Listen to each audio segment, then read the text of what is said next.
Uncle Tom's Cabin. Long, long ago, there was a kind man named Tom. He lived on a farm with his wife and children. They were slaves. Their master, Mr. Shelby, was usually kind, but he owed a lot of money. One day, a cruel man named Haley came to the farm. He was a slave trader. Mr. Shelby had to sell some slaves to pay his debts. Haley chose Tom. He also chose a little boy named Harry. Harry's mother, Eliza, overheard this.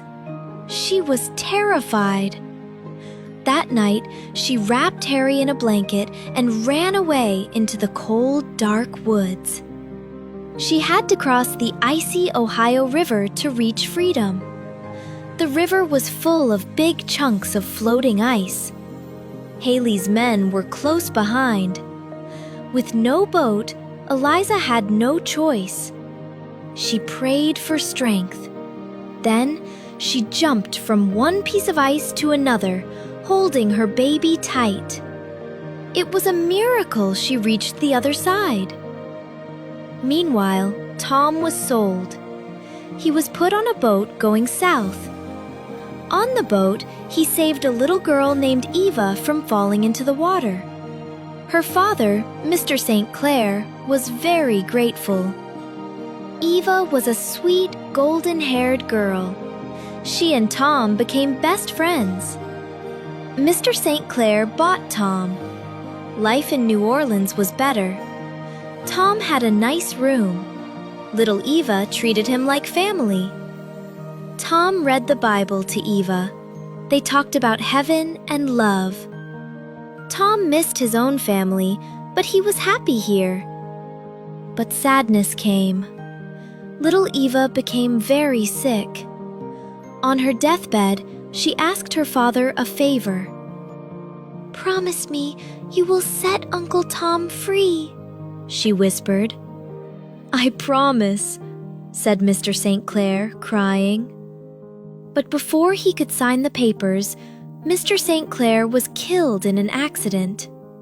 Now, Tom belonged to Mrs. St. Clair. She did not like slaves. She sold Tom at once to pay her debts.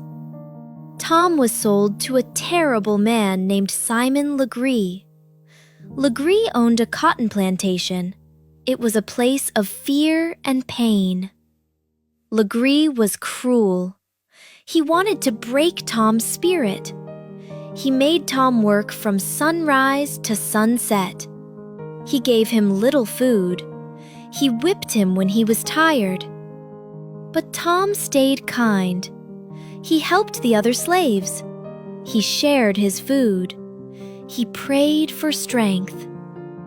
A young woman named Cassie was also a slave there. She was treated badly. She tried to run away, but was caught and whipped. Tom comforted her. "Don't give up hope," he said. "God sees us." One day, 2 women slaves ran away. Legree was furious. "Where are they?" he roared at Tom.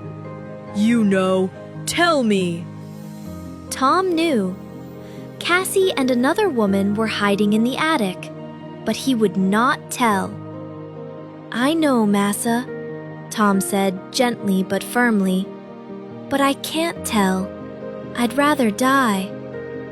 Legree was enraged. He had his overseers beat Tom until he was almost dead. 2 days later, a young man rode onto the plantation. It was George Shelby, the son of Tom's old master. He had come to buy Tom back and set him free. He was too late. George found Tom lying on a pile of rags in a shed, dying. "Uncle Tom!" George cried, holding his old friend. Tom opened his eyes. He smiled. "Young Master George, you came. It's almost over now. Heaven is coming. Tell my wife and children I died loving them, and tell them to follow me." With his last breath, Tom forgave Simon Legree. Then he was gone. George Shelby was heartbroken and filled with anger. He found Legree and looked him in the eye. "You have murdered a good man," he said. "God will judge you." George buried Tom properly. On the grave, he made a promise. "I will do everything in my power," he said, "to fight against this cruel system. As long as I live, I will work to end slavery." Back in Kentucky, George freed all the slaves on the Shelby farm. He gave them jobs and paid them wages. He told them Uncle Tom's story. He told them to remember his kindness, his faith, and his courage. Tom's cabin stood empty, but his spirit was not gone.